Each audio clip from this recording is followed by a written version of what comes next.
Bien, bonjour, Philippe Géléoc, fondateur de la communauté Liberté Conseil.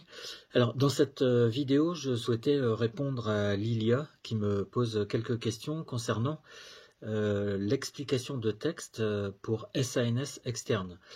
Donc, Lilia me dit que pour ce concours, donc, il y a un exposé de 10 minutes à faire sur un sujet d'actualité avec 20 minutes de préparation, et elle me pose quelques questions à ce sujet. Donc, en fait, elle me demande tout d'abord, est-ce que nous pouvons donner notre avis personnel? Alors, ma réponse, c'est oui, mais attention, c'est-à-dire donner son avis personnel, hein, je vais caricaturer un peu, mais c'est vraiment pour enfoncer le clou.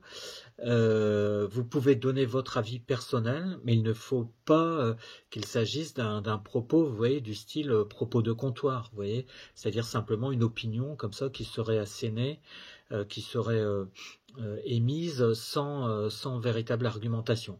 Donc ce qui compte, c'est peut-être de mettre en avant à un moment donné votre opinion, mais quelque chose qui soit pas simplement une opinion, quelque chose qui soit plus de l'ordre de la thèse, de l'ordre de la position que vous êtes capable de défendre, vous voyez. Et quand je dis défendre, justement, c'est l'idée que à partir d'arguments, en quelque sorte, eh bien, vous allez apporter des contreforts à la position que vous défendez, vous voyez. Et ces contreforts là, que sont les arguments, eh bien, ils vont faire que votre position va être tenable, va tenir debout, si vous préférez. Donc, est-ce qu'on peut donner son avis personnel par rapport à un sujet de culture générale? Encore une fois, oui, mais vraiment, enfin, profitez de ce moment de présentation de votre opinion pour dépasser cette opinion, pour vous élever au-delà de cette simple opinion et pour passer à quelque chose qui soit une position, une thèse qui se tienne grâce à des arguments qui sont en quelque sorte des contreforts. Alors, deuxième question, donc Lilia me dit, donc dans la mesure où je prépare un plan, dans la conclusion, puis-je aller vers des idées plus larges ou un avis sur le sujet? Alors, bon, déjà, première remarque, c'est attention, parce que souvent, en fait, j'entends de nombreux candidats qui font référence au plan. C'est important, oui, d'avoir un plan, mais il faut vraiment que ce plan-là soit dans le prolongement d'une problématique. Vous voyez, si c'est un sujet de culture générale, il faut, enfin, ce qui compte le plus, c'est de dégager une problématique. Et votre plan, il doit se situer dans le prolongement de cette problématique. La problématique, c'est simplement, en fait, la question fondamentale qui pose le problème initial dans l'introduction. Et le but du jeu, hein, une fois que vous avez, comment dire, tel ou tel sujet à traiter, un sujet de culture générale, eh bien, c'est de partir de cette problématique, de la question initiale, pour arriver à une réponse en conclusion. Donc, de partir de la problématique initiale, donc du problème que vous posez en introduction, pour arriver à une solution en conclusion. Donc attention à ne pas se focaliser tout de suite, hein, c'est une remarque au passage, attention à ne pas focaliser toute son attention sur le plan, c'est pas ça qui compte le plus. Ce qui compte le plus, c'est d'être capable, en quelque sorte, de trouver quel est le problème qu'il y a derrière le sujet qu'on vous donne. Et même si par exemple vous avez un sujet qui est sous une forme interrogative du type, je sais pas moi, devons-nous nous accommoder de la violence, hein, vous voyez, c'est une question donc formulée par définition qui est formulée de façon interrogative, ben c'est pas encore ça le problème, vous voyez. Ce qu'il s'agit de trouver, c'est derrière cette question-là, quel est le problème véritable auquel on est confronté. Et pour retrouver ce problème-là, d'ailleurs, hein, c'est quelque chose que j'indique parfois, il suffit simplement de faire en sorte que les positions mutuelles s'entrechoquent, vous voyez. C'est-à-dire qu'il y a certains qui vont dire, bah oui, il faut s'accommoder de la violence, il faut bien s'accommoder de la violence. D'autres vont dire, bah non, il ne faut surtout pas, vous voyez. Et donc, c'est là, petit à petit, qu'on va se rendre compte que bien, certains, comme la violence a toujours existé, eh bien certains ont tendance à penser qu'elle existera toujours, et vous voyez, il y a une sorte de d'aquabonisme, c'est-à-dire à quoi bon lutter contre la violence, puisque de toute façon elle a toujours existé, elle existera peut-être toujours. Donc vous voyez que le problème en fait derrière la question initiale, eh bien c'est peut-être un problème qui a trait au fait qu'on peut avoir tendance par exemple à baisser les bras face à une violence qui encore une fois a toujours existé, enfin dont on se rend compte qu'elle a toujours existé et donc qu'elle existera peut-être toujours. Et à partir de là, on peut se dire mais à quoi bon, vous voyez, c'est pour ça que je parle d'aquabonisme, à quoi bon lutter contre cette violence si, de toute façon, ayant toujours existé, elle risque de toujours exister par la suite. Donc derrière un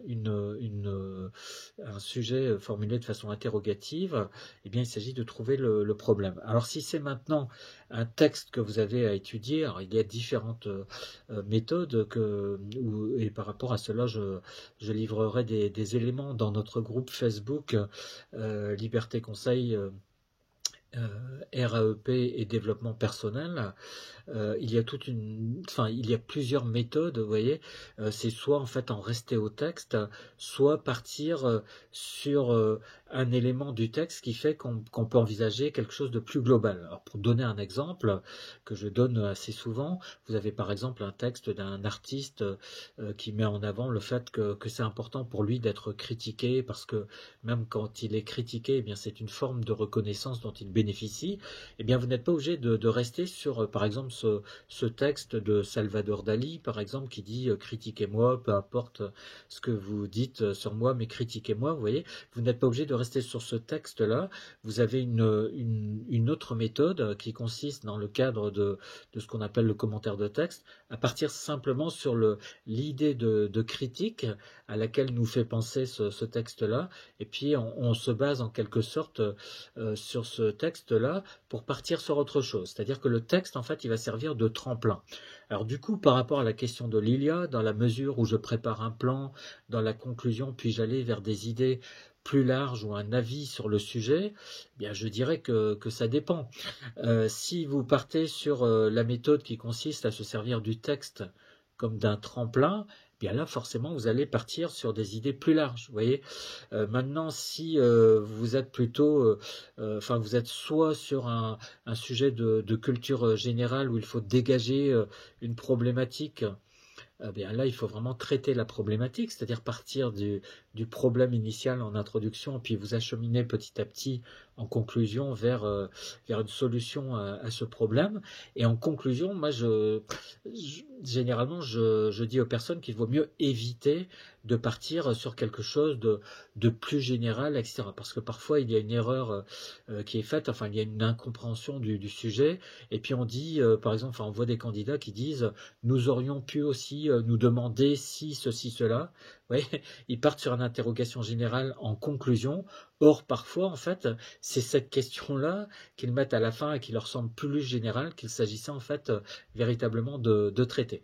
Donc, attention au fait de partir sur, en conclusion, vous voyez, sur quelque chose d'autre, parce que ce quelque chose d'autre, parfois, et là, c'est en fait ce qu'il s'agissait très précisément de traiter. Donc, attention à cette idée-là de partir sur des idées plus larges au-delà du sujet qui est donné, parce que parfois on part soit sur des choses qui sont complètement hors sujet, soit sur des choses en fait qu'il fallait traiter, vous voyez, et on dit nous aurions pu aussi nous demander si ceci cela. En fait, c'est pas nous aurions pu nous demander, c'est qu'il s'agissait de se demander très exactement cela. Alors, autre dernière question que me pose Lilia, c'est comment structurer son plan pour qu'on tienne 10 minutes si le sujet n'est pas inspirant. Alors, c'est une vaste question et c'est pas une pirouette que je vais faire, mais en fait, il n'y a pas de sujet qui soit inspirant ou pas inspirant. C'est vous, en fait, qui rendez le sujet inspirant ou pas inspirant. Et parfois, il vaut mieux avoir un sujet qui n'est pas trop inspirant, vous voyez, c'est-à-dire qu'il vous inspire pas trop d'idées sur le coup, parce que ça va vous forcer, en fait, à réfléchir véritablement, au lieu d'amener plein de choses, vous voyez, c'est-à-dire, vous tombez sur un sujet, puis vous vous dites, ah voilà, j'ai plein d'idées, donc vous allez tout mettre d'un seul coup, sauf qu'il y a plein d'idées que vous allez mettre qui vont être, j'allais dire, à côté de la plaque, c'est-à-dire c'est-à-dire qui sont carrément hors sujet par rapport à ce qu'il s'agissait de traiter. Donc, encore une fois, il n'y a pas de sujet qui ne soit pas inspirant, il n'y a que des personnes, des candidats, qui font le maximum ou pas pour trouver enfin, des idées qui puissent comment dire, être développées de façon véritablement réflexive sur la base d'une réflexion vraiment personnelle. Et encore une fois, il vaut mieux à la limite un sujet moins inspirant au départ qui nous incite, nous force à réfléchir, qu'un sujet très inspirant, mais qui nous inspire tellement de choses que nous mettons tout et n'importe quoi, et au final ça donne quelque chose qui n'est pas structuré, qui n'est pas pertinent, qui est encore une fois à côté de la plaque, qui est sans lien avec le sujet qu'il s'agissait de traiter. Donc à la question comment structurer son plan pour que l'on tienne 10 minutes si le sujet n'est pas inspirant, bon, je comprends ce qui est derrière la question, c'est l'idée que si le sujet n'est pas inspirant, bien on va avoir du mal à tenir pendant 10 minutes. Eh bien cherchez en fait dans votre vécu, dans votre histoire notamment, quels sont les éléments qui peuvent être en lien avec le sujet, et des éléments qui soient dans votre histoire mais qui puissent être dans toute histoire, y compris dans l'histoire de vie des membres de jury. Vous voyez, si par exemple c'est un sujet, je sais pas moi, sur le pouvoir d'achat, et que bon, vous dites bon, ça m'inspire pas trop, on en parle partout, eh bien faites référence au fait que du point de vue de votre vécu, eh bien vous êtes confronté à cette dimension-là, et que tout un chacun aujourd'hui est confronté à cette dimension-là. Vous voyez, donc qu'est-ce que je veux dire par là? Ce que je veux dire, c'est que il s'agit d'intégrer des choses qui relèvent de ce qui se passe dans votre quotidien, et c'est là généralement que vous allez trouver de l'inspiration. Souvent on se dit que ça n'est pas inspirant parce qu'on n'a pas de référence, vous voyez, on n'a pas de référence bibliographique, on ne pense pas à des films particuliers qui pourraient nous inspirer en lien avec le sujet. Dans ce cas-là, moi ce que je vous invite à faire, c'est notamment à, encore une fois, essayer de tisser au maximum des liens entre le sujet et votre vie concrètement telle qu'elle se passe au quotidien, évidemment sans entrer dans le détail de votre vie privée, hein. C'est pas le but du jeu, c'est pas comme le faisait une fois une candidate de parler de votre problème de forfait de portable ou des choses comme ça, hein. Ça n'a aucun intérêt, mais par contre de partir sur des choses où vous donnez à penser que vous racontez une petite histoire. Et puis un autre point aussi, c'est d'émailler votre propos de dimensions, comment dirais-je, de questions, pour faire en sorte qu'il y ait une dynamique interrogative. Une dynamique interrogative, c'est quoi? Eh bien, c'est très exactement ce que je viens de faire maintenant, c'est-à-dire le fait de dire une dynamique interrogative, c'est quoi? Oui, là je pose une question, et la question, ça peut être un moyen justement de faire en sorte que ceux qui nous écoutent soient dans ce qu'on raconte. Et comme ça, on peut en fait passer de questions en réponse, vous voyez, et puis comme ça, au fur et à mesure, on associe les membres du jury à ce qu'on est en train de raconter. Et du coup, ce qui au départ n'était pas très inspirant, eh bien finit par nous inspirer aussi, au minimum des questions, et des questions qui vont avoir l'avantage d'associer véritablement les membres de jury à ce que nous racontons. Voilà globalement ce que je peux vous répondre, Lilia, par rapport aux questions que vous me posiez, donc concernant l'explication de texte, donc pour le concours de SANS externe. Bon courage à vous, à bientôt pour d'autres conseils.